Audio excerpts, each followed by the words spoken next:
నమస్తే, welcome to KTV news. Kadapa జిల్లా జమ్మలమడుగులో chain snatching ఘటనను పోలీసులు చాకచక్యంగా ఛేదించారు.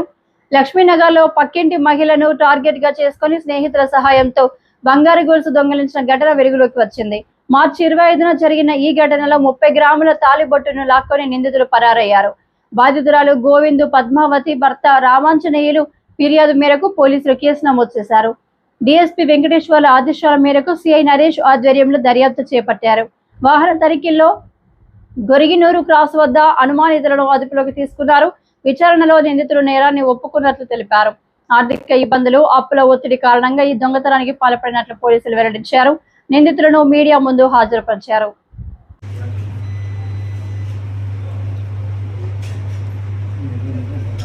మార్చి 25వ తారీఖున సుమారు 10 గంటలకు జమ్మలమడుగు పట్టణంలో పద్మావతి, గోవింద్ పద్మావతి, భర్త పేరు రామాంజనేయులు, ఈమె గృహిణి, లక్ష్మీనగర్లో ఉంటూ ఈమె ఉండేది. ఇంటి పక్కన ఉన్నటువంటి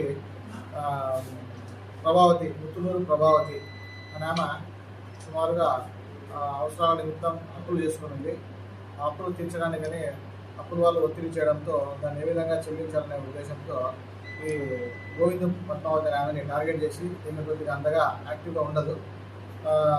ఏదో విధంగా సులభ మార్గంలో డబ్బు సంపాదించాలా, ఎవరిని టార్గెట్ చేయాలని చూస్తుండగా ఈమెను టార్గెట్ చేసి ఈమె కూతురు, అదేవిధంగా ఈమె దగ్గరికి జాకెట్లు కుడుతూ బట్టలు కుట్టడం వంటివి చేస్తూ ఉంటుంది.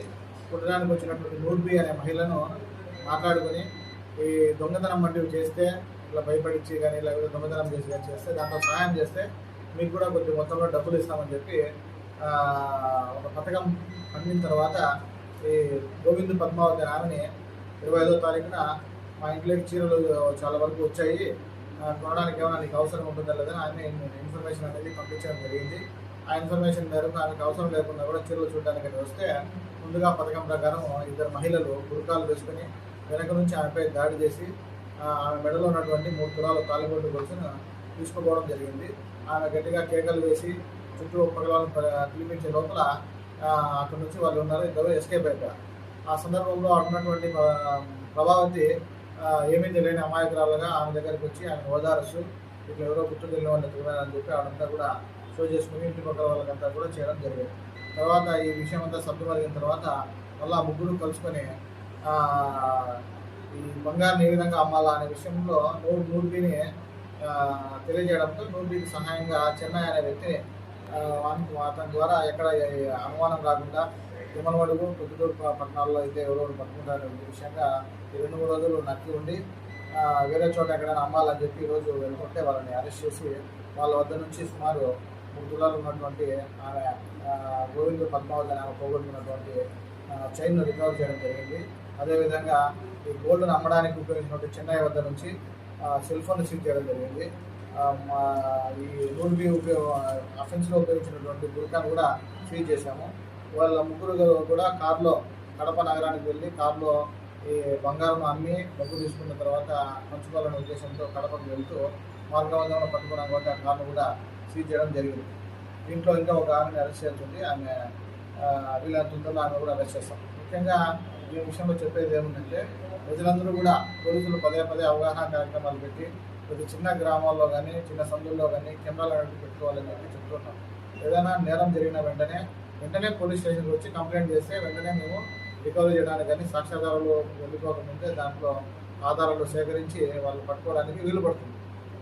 మ్యాక్సిమం వరకు జమ్మలమడుగు పట్టణంలో సుమారు 32 కెమెరాలు జమ్మలమడుగు పట్టణాలంతా కూడా పహారా కాస్త ఉన్నాయి. దాన్ని నిరంతర పర్యవేక్షణ చేస్తూ ఎక్కడైనా చిన్న మరమ్మతులను కూడా చేయించుకుంటున్నాం. కానీ ప్రతి సందులో కూడా ప్రజలు వాళ్ళు కూడా ముందుకు వచ్చి చిన్న కెమెరాలు అనేవి ఏర్పాటు చేసుకోగలిగితే, గ్రామాల్లో కూడా ఏర్పాటు చేసుకోగలిగితే నేరం జరిగిన వెంటనే మాకు ఆధారాలు అనేది లభిస్తాయి. అక్యూజ్ని పట్టుకోవడంలో సహాయం అనేది ఉంటుంది. ఇప్పుడు రీసెంట్గా కూడా చూస్తే ఈ సమ్మర్ ట్రెండ్లో ఎక్కువ దొంగతనాలు, చైనీస్ స్నాచింగ్లు జరుగుతూ ఉంటాయి. మనము ఈ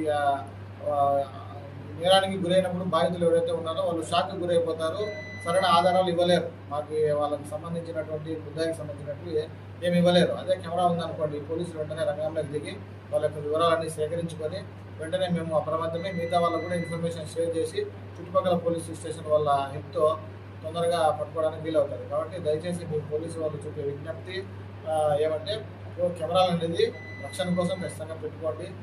చిన్న చిన్న షాపుల్లో అయితేనేమి, ఐసోలేటెడ్ ఇళ్ళ దగ్గర అయితేనేమి, అన్ని చోట్ల కూడా కెమెరాలు ఏర్పాటు చేసుకొని సేఫ్ జమ్మలమడుగు ఉండడానికి మీ వంతు కృషిని కూడా ప్రజలు అందిస్తారని జమ్మలమడుగు పోలీస్ నుంచి కూడా విజ్ఞప్తి చేస్తున్నాం.